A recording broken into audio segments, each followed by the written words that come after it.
चाहते हैं।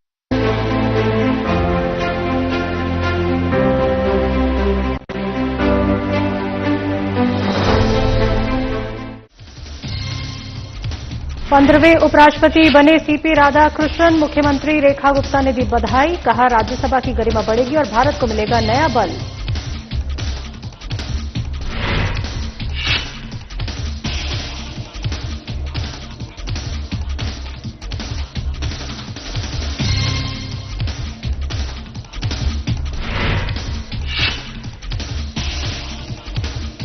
सत्ताईसवें सरस आजीविका मेले का आयोजन, दिल्ली की मुख्यमंत्री रेखा गुप्ता ने की शिरकत। कहा, किसान हुए सशक्त।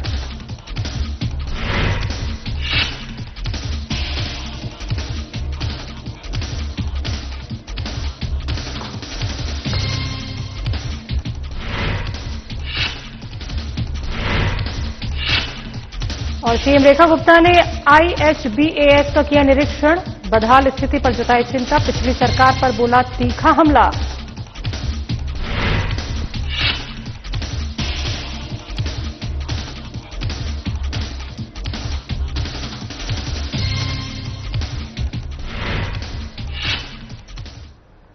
नमस्कार, दिल्ली एनसीआर की खबरों में आपका स्वागत है। मैं हूं आपके साथ शैलजा त्यागी। तो सीपी राधाकृष्णन को देश के उपराष्ट्रपति के रूप में निर्वाचित किया गया है। मुख्यमंत्री रेखा गुप्ता ने एक्स पर लिखा कि राधाकृष्णन का सार्वजनिक जीवन अत्यंत समृद्ध और अनुभवपूर्ण रहा है। उनके नेतृत्व में राज्यसभा की गरिमा और सम्मान में वृद्धि होगी। उच्च सदन में समन्वय, सहयोग और विचारों का आदान प्रदान और अधिक प्रभावशाली होगा। बता दें कि उनके मार्गदर्शन से भारत के लोकतंत्र को नया बल मिलेगा, ये कहा है दिल्ली की सीएम रेखा गुप्ता ने। और विशेषज्ञों का मानना है कि उनका कार्यकाल न केवल संसद के संचालन को मजबूत करेगा बल्कि राष्ट्र की प्रगति में भी महत्वपूर्ण योगदान देगा।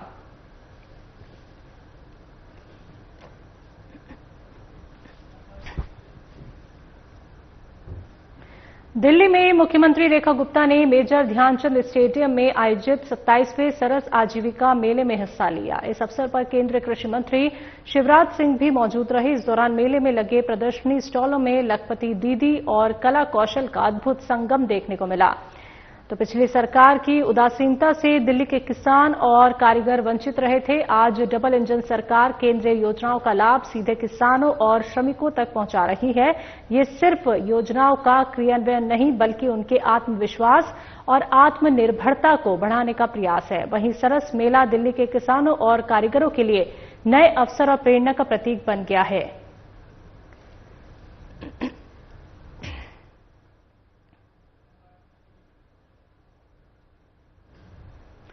दिल्ली की मुख्यमंत्री रेखा गुप्ता ने institute of human behaviour and allied sciences यानी IHBAS अस्पताल का निरीक्षण किया और वहां की बदहाल स्थिति पर गहरी चिंता जताई। निरीक्षण के बाद मीडिया से बात करते हुए उन्होंने पिछली सरकार पर तीखी प्रतिक्रिया दी।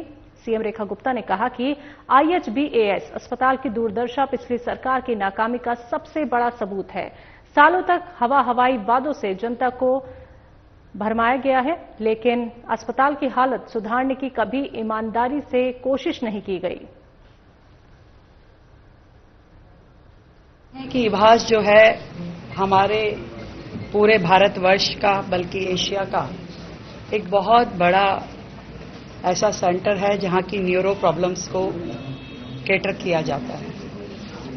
नॉर्थ एशिया का एक बड़ा सेंटर जहां रोजाना की लगभग 2,500-3 हजार OPD होती है। आप सबने भी देखा कि यहां इतने लोग होते हैं। पर अफसोस इस बात का है कि इतनी बड़ी एसेट जो है, इतनी बड़ी एसेट का कभी पिछली सरकारों ने केयर टेकिंग ही नहीं की। जब मुझे इस हॉस्पिटल से रिलेटेड शिकायतें मिली तो आज मेरा यहां पे आना हुआ और मैंने जब यहां की डिटेलिंग ली तो पहले भी मेरे संज्ञान में था कि MRI मशीन यहां पे 2012 से नहीं है।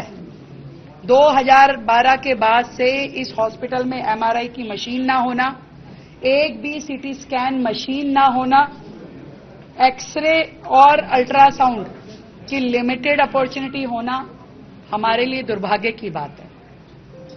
हम लगातार उन अधूरे हॉस्पिटल के प्रोजेक्ट में लगे हुए थे कि हमें उन पे काम करना है।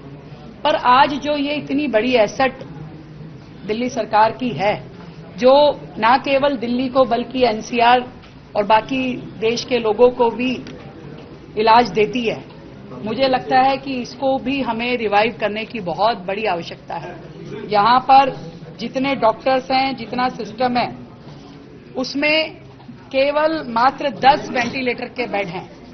अभी हमने ये तय किया है कि न केवल हम इभास को नया बिल्डिंग स्ट्रक्चर बना करके देंगे, परंतु सबसे पहले with in this financial year यहाँ की मशीनरी की जितनी रिक्वायरमेंट है, MRI, CT scan, ultrasound, x ray, ये सारी की सारी फैसिलिटीज इभास को हम इसी फाइनेंशियल ईयर में देंगे और उसमें आरी में अपने इसके लिए हम बजट क्रिएट कर करके हम यहाँ पे इसको पूरा रिवाइव करेंगे।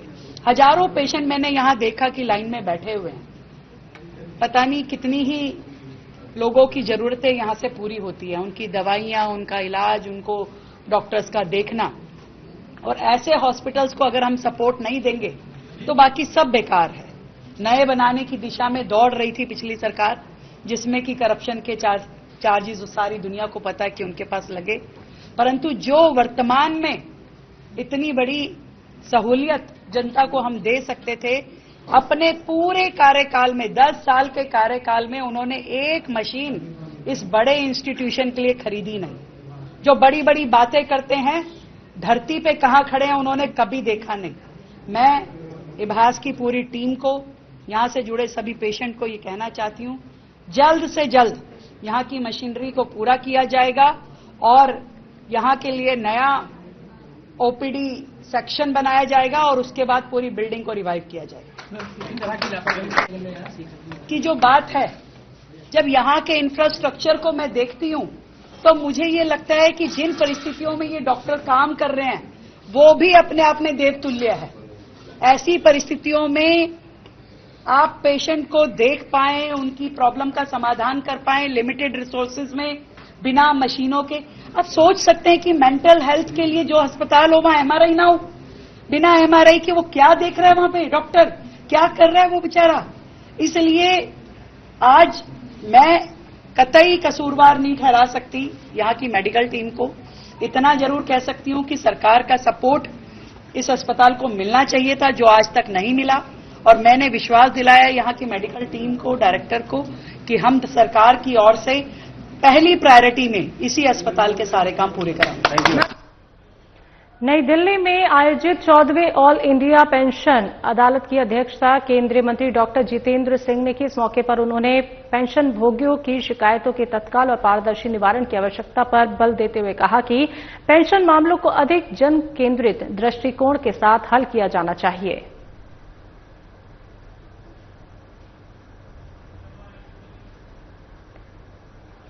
मुख्यमंत्री रेखा गुप्ता ने दिल्ली सचिवालय में राजस्व विभाग के वरिष्ठ अधिकारियों, डीएम, एसडीएम और सब रजिस्ट्रारों के साथ एक उच्च स्तरीय समीक्षा बैठक की। बैठक में राजधानी के विभिन्न विकास कार्यों और जनहित से जुड़े मुद्दों पर गहन चर्चा की गई। मुख्यमंत्री ने हाल ही में सफलतापूर्वक संपन्न हुई कांवड़ यात्रा, भारी बारिश और यमुना के बढ़ते जलस्तर जैसी आपातकालीन परिस्थितियों में प्रशासन की तत्परता और समर्पण भाव की प्रशंसा की। सीएम ने कहा कि हमारे अधिकारियों ने 24 घंटे काम करके दिल्ली वासियों की सुरक्षा सुनिश्चित की। यही टीम भावना दिल्ली को सुरक्षित और सक्षम बनाए रखती है। सीएम ने आगामी रामलीला और दुर्गा पूजा जैसे प्रमुख धार्मिक आयोजनों के सफल और गरिमापूर्ण आयोजन के लिए अधिकारियों को सख्त निर्देश भी दिए।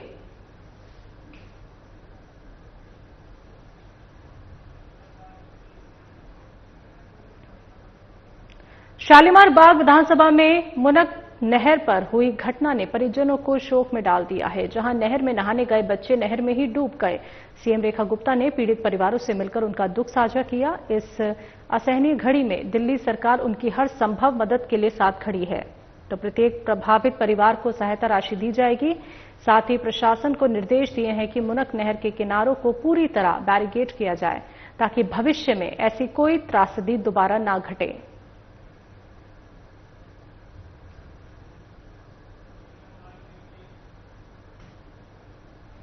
क्राइम ब्रांच को बड़ी कामयाबी हाथ लगी है। ATM debit card swapping fraud का मास्टरमाइंड 2017 थाना भजनपुरा केस से फरार था, जिसके पीछे इनाम भी घोषित किया गया था। इंस्पेक्टर सुनील कुमार कुंडू और टीम की सफल कार्रवाई से गिरफ्तारी हो चुकी है उस शख्स की, और आरोपी के ऊपर 21 आपराधिक मामले दर्ज हैं, जिसमें cheating, arms act, NDPS act शामिल है।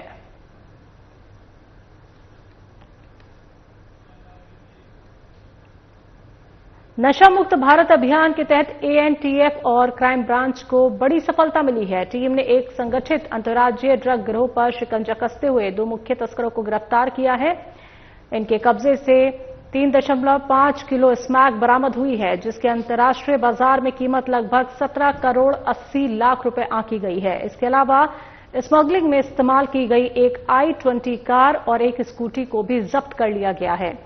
ये पूरी कार्रवाई इंस्पेक्टर विकास पन्नू के नेतृत्व में एसीपी राजकुमार की देखरेख और डीसीपी संजीव कुमार यादव के मार्गदर्शन में की गई। पुलिस अब इस गिरोह से जुड़े अन्य लोगों की तलाश कर रही है और इस सफलता ने एक बार फिर साबित कर दिया है कि दिल्ली पुलिस नशे के कारोबार को जड़ से खत्म करने के लिए पूरी तरह प्रतिबद्ध है।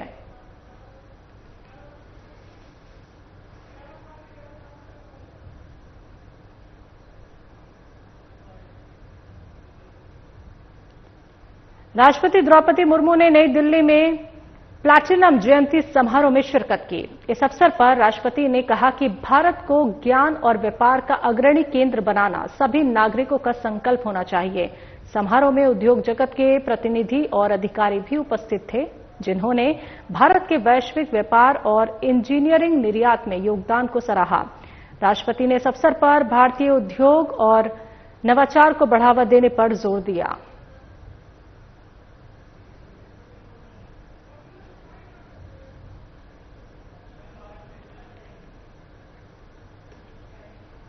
भारत और इजरायल की सरकारों ने आज नई दिल्ली में द्विपक्षीय निवेश समझौता बीआईटी पर हस्ताक्षर किए। केंद्रीय वित्त एवं कॉरपोरेट मामलों की मंत्री निर्मला सीतारमण और इजरायल के वित्त मंत्री बेजलेल स्मोट्रिच ने इस महत्वपूर्ण समझौते पर दस्तखत किए। इस समझौते का उद्देश्य दोनों देशों के बीच निवेश को बढ़ावा देना, आर्थिक सहयोग मजबूत करना और व्यापारिक विश्वास स्थापित करना है। वित्त मंत्री निर्मला सीतारमण ने कहा कि यह समझौता दोनों देशों के व्यावसायिक अवसरों और निवेश सुरक्षा को सुनिश्चित करेगा।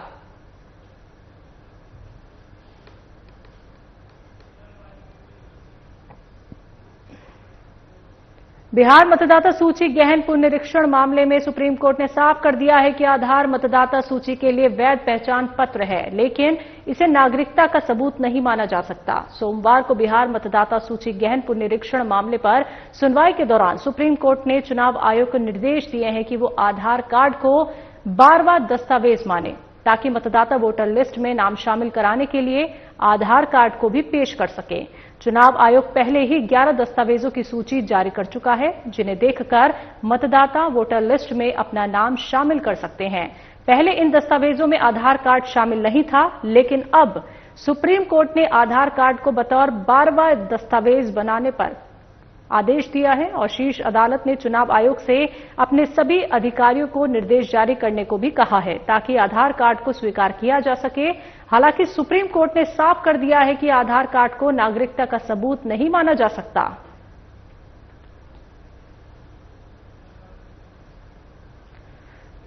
दिल्ली पुलिस की स्पेशल स्टाफ टीम ने दक्षिण पूर्व जिले में नवजात बच्चों की तस्करी करने वाले अंतर्राज्यीय गिरोह का भांडाफोड़ किया है। इस ऑपरेशन में 1 साल से कम उम्र के 6 मासूम बच्चों को सुरक्षित बरामद किया गया, जिनमें सबसे छोटा महज 13 दिन का था। तो पुलिस ने इस मामले में 10 आरोपियों को गिरफ्तार किया है। डीसीपी हेमंत तिवारी ने कहा कि बीते 22 अगस्त को सराय काले खां बस स्टैंड पर एक बच्चे के गायब होने की शिकायत मिली थी। जांच में सीसीटीवी और वाहन नंबर के आधार पर आगरा के फतेहाबाद थाना क्षेत्र में छापेमारी की गई। आरोपी बच्चे को निसंतान परिवारों को बेचते थे और फर्जी कागजात बनाकर अडॉप्शन का नाटक करते थे। पुलिस ने प्रीति शर्मा, कृष्ण शर्मा समेत अन्य आरोपियों को गिरफ्तार किया है और गिरोह अवांछित गर्भधारण वाली महिलाओं की डिलीवरी का फायदा उठाकर बच्चे चुराते थे। पुलिस ने बच्चों को सुरक्षित परिवारों के पास भेज दिया है।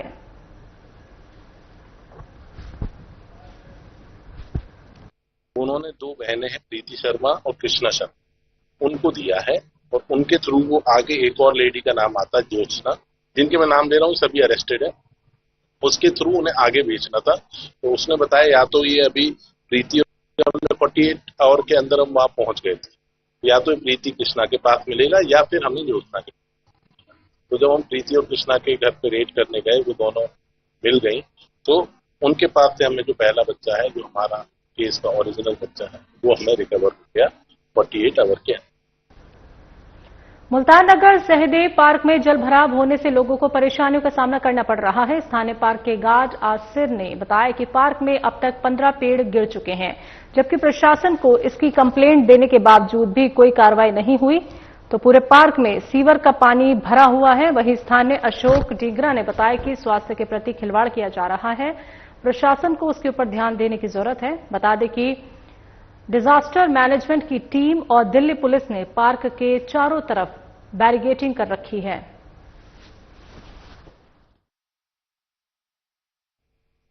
ये क्या समस्या हो रही है सर? समस्या ये है, ये हफ्ते 10 दिन से कम सीवर का पानी जो है इसमें इकट्ठा हो रहा है, जिसकी वजह से अमोनिया आ रहा है पानी के अंदर और पेड़ों की जड़ों में ये पानी जा रहा है और पेड़ धाराशायी होते जा रहे हैं। पर्यावरण की दृष्टि से अगर इसके ऊपर कोई कंट्रोल नहीं किया गया तो मेरे ख्याल से आने वाले टाइम में कोई पेड़ बचेगा ही नहीं। तो हमारा ये आग्रह है कि जितना जल्द हो सके इसके ऊपर कार्रवाई की जाए ताकि पार्क को और पेड़ों को बचाया जा सके। यहाँ तो आना ही मुश्किल हो गया, बहुत दुभर हो गया, इतनी बदबू आती है नाले वाले पानी की। मुझे पता चला कि ये एक पार्क है डीडीए का, और ये बहुत बड़ा पार्क है, बहुत बड़ा। यहाँ पे कम से कम मिनिमम 5000 ट्रीज हैं इस पार्क के अंदर, और ये डीडीए का पार्क है। यहाँ पे 1 महीने से सीवेज का पानी भरा हुआ है। आप देख सकते हैं ये पेड़ सीवेज के पानी से गिर गए हैं। मिनिमम 70 ट्रीज की मैंने फोटोज ली है, 70 ट्रीज गिर चुके हैं यहाँ पर, क्योंकि सीवेज के पानी में सॉल्ट और अमोनिया होता है, जिससे वो पेड़ की जड़ उसकी सॉइल को खराब कर देता है। अब आप इमेजिन करिए ये कितने हजारों पेड़ खतरे में हैं, on the verge of death है। एंड शॉकिंग ये है कि यहाँ पे विधायक जी का ऑफिस बिल्कुल पास में है, करनेल सिंह जी का, एंड बीजेपी के विधायक हैं, सब सो रहे हैं। पर्यावरण को लेकर उनका कोई बिल्कुल एब्सोल्युटली नेग्लिजेंस है। शौक लगता है कि आप दिल्ली को जब ग्रीन कैपिटल बोलते हैं, विधायक जी का ऑफिस इतना पीछे है। तो काफी दिक्कत आ रही है। मतलब ये तो गटर का पानी भर रहा है, ये पानी कहाँ से आ रहा है? पानी साहब नाले का आ रहा है, नाला कट रहा है पीछे, बस्ती के पीछे नाला है, उधर को कैंप का वो कट रहा है नाला। ये पूरा पार्क नाले के पानी से भरा हुआ है? हाँ, पानी से भरा हुआ नाले का। तो मतलब कि ये जो जितना बड़ा पार्क है, कितना बड़ा पार्क होगा ये? वो पार्क तो काफी बड़ा है, वहाँ रेलवे पटरी तक है साहब। आए अब तक कितने पेड़ गिर गए होंगे? अब तक करीब 15 पेड़ गिर गए इस पार्क में। हाँ। इस पार्क का नाम और जगह कौन सी है? ये सचदेव पार्क, सचदेव सिंह पार्क है, मुल्तान नगर में।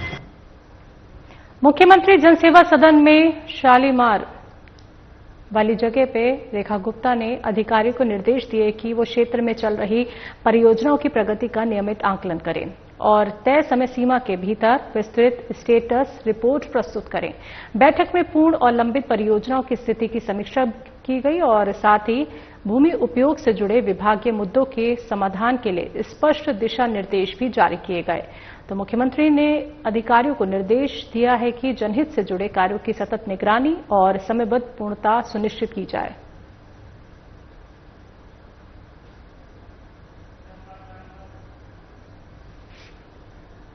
दिल्ली एनसीआर की खबरों में अभी के लिए इतना ही। मुझे दीजिए इजाजत। नमस्कार।